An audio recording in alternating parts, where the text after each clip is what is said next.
드디어 이 단원의 마지막 이온화 에너지 부분에 대해서 한번 같이 알아보도록 할게요. 자, 이온화 에너지는 먼저 정의를 한번 살펴보도록 합시다. 이온화 에너지라고 하면 중성 상태의 이제 기체 원자 1몰에서 전자 1몰이 떨어져 나가는데 필요한 에너지를 의미해요. 그렇기 때문에 이 이온화할 때 이온은 양이온을 의미를 한다고 할 수 있겠죠. 그래서 앞에 수식어가 없으면 이제 뒤에 추가로 배우겠지만 수식어가 없다면 중성 상태에서 전자 1몰을 떼어냈는데 필요한 에너지라고 보시면 돼요. 왜 에너지가 필요하냐고 묻는다면 이제 원자핵과 전자 사이에는 인력이 작용하고 있기 때문에 이 인력을 이겨낼 만큼의 에너지를 가해줘야 이온이 될 수 있다라고 해석할 수 있는 거죠. 자, 그러면 우리가 주기율표에서 경향성을 알아야 되는데 먼저 이 표를 보고 그래프를 채워오시고요. 밑에 경향성은 선생님은 뒤에 그래프를 보고 한번 이야기해 볼게요.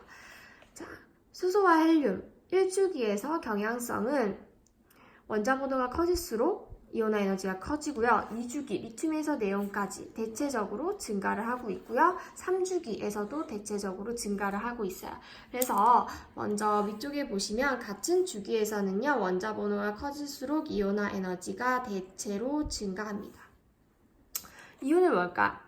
전자를 떼어내는데 방해가 되는 것 한번 생각을 해보면 주요한 요인이 유효 핵전화라고 할 수 있어요. 그래서 유효 핵전화가 증가하기 때문에 전자 하나를 떼어내는데 좀 더 많은 에너지가 필요하다라고 할 수 있겠죠. 그래서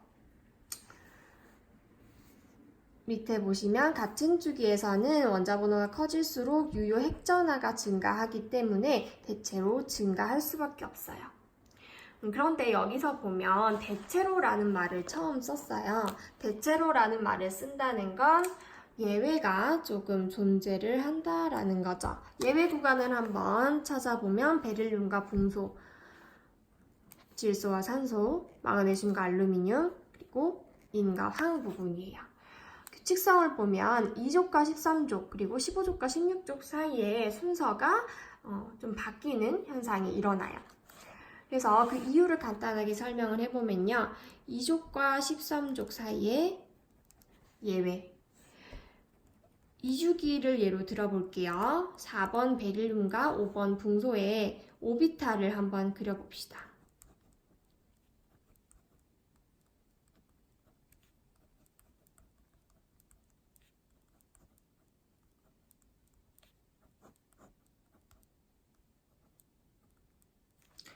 자, 우리 앞에서 오비탈 배웠었고요. 2족과 13족의 오비탈을 그렸는데 여기에서는 이제 유효 핵전화는 물론 붕소가 더 크지만 여기서 이 요인을 넘어서는 주요한 요인이 하나 더 존재를 해요. 그것은 오비탈의 차이예요.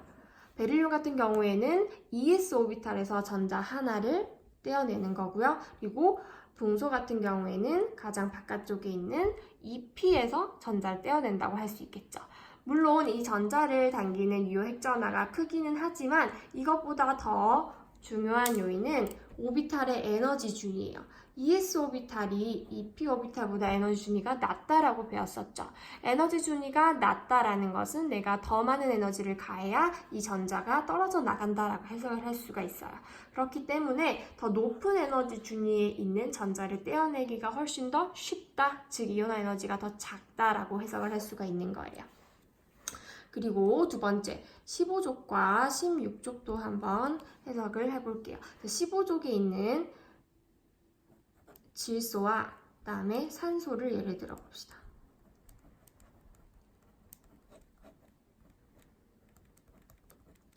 이 경우에는 전자들이 채워져 있는 오비탈이 동일해요. 모두 다 1s 그리고 2s, 2p의 전자가 채워져 있죠.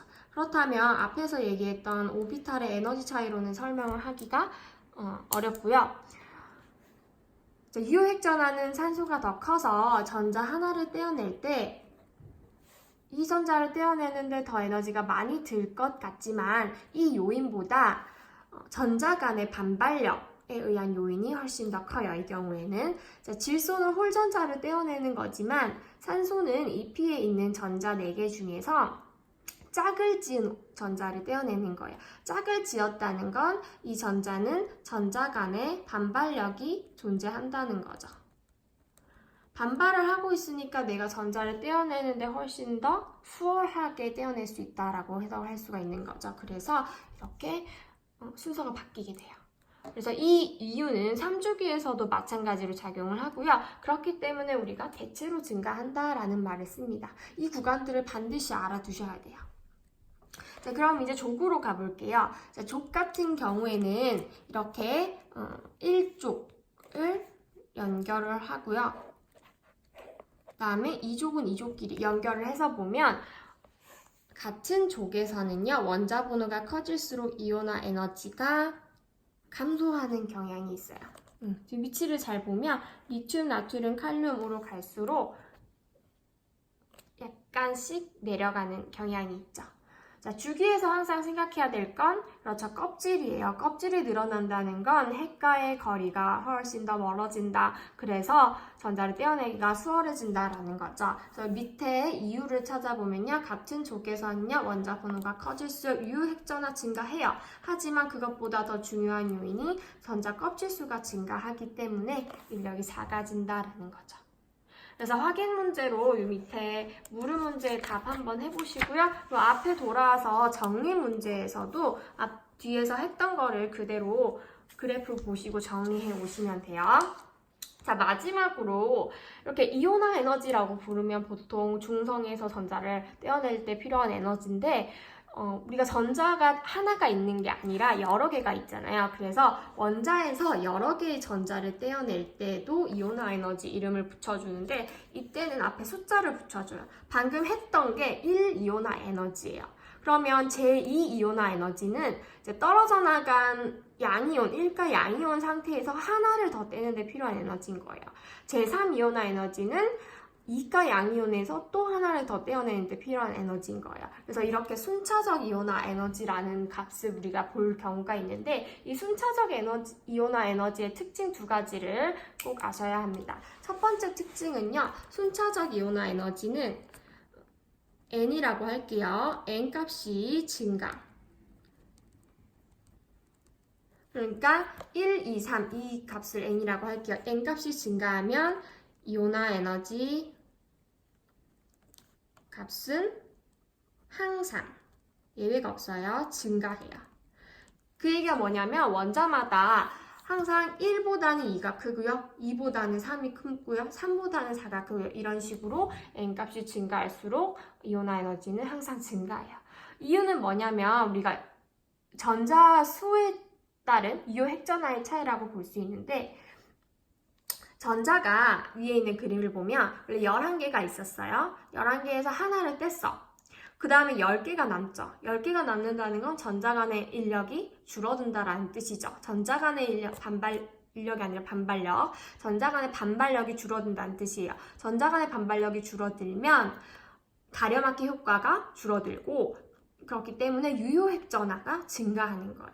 11개에 작용하던 유효핵 전화와 10개에 작용하는 유효핵 전화는 다르다는 거죠. 더 증가하기 때문에 떼어내기가 어렵다는 거예요. 그래서 수치를 나중에 여기 표에서도 보시면 항상 순차적 이온화 에너지는 증가합니다. 모든 원자에서. 두 번째, 더 중요한 특징은 뭐냐면요. 급격히 증가하는 구간을 찾는 것이 중요해요. 이온화 에너지가 증가를 하는데 급격하게 증가하는 구간이 우리한테 무엇을 알려주는지를 알아야 돼요. 자, 나트륨 같은 경우에 전자 하나를 떼어내면 어떤 일이 일어나냐면 껍질이 바뀌어요. 껍질이 하나 없어진다는 건 더 떼기가 훨씬 더 어려워지기 때문에 이온화 에너지가 갑자기 증가하는 현상이 일어납니다. 밑에 표에서 확인을 해보면 처음에 전자 1몰을 떼어낼 때는 496kJ이 필요했어요. 근데 두 번째 전자를 떼어내는데 갑자기 4562줄이 필요해요. 엄청난 차이가 일어나죠. 그래서 이 구간을 찾는 게 중요한 거예요. 그 다음부터는 폭이 그렇게 크지가 않아요. 그래서 이 구간을 찾는다는 건 하나를 떼고 크게 증가하면 이 원소에 원자가 전자가 하나밖에 없었구나. 즉 1족임을 알 수가 있어요. 만약에 2이온화 에너지와 제3이온화 에너지 사이에 급격히 증가하는 구간이 있었다면 이 원소는 이족 원소일 것이다. 원자과 전자가 2개일 것이다 라는 것을 예측할 수 있어요. 그래서 급격히 증가하는 구간을 통해서 우리는 원자과 전자의 수를 알 수 있다라는 거예요. 혹은 족에 대한 정보를 알 수 있다라고 할 수도 있겠죠. 그래서 그 내용이 여기 글에서도 나오고요. 순차 이온화 에너지로부터 원자과 전자 수를 예상할 수 있다. 수업 시간에 이 순차적 이온화 에너지와 이온화 에너지 그리고 앞에서 배웠던 반지름을 모두 종합해서 문제를 한번 풀어보도록 하겠습니다.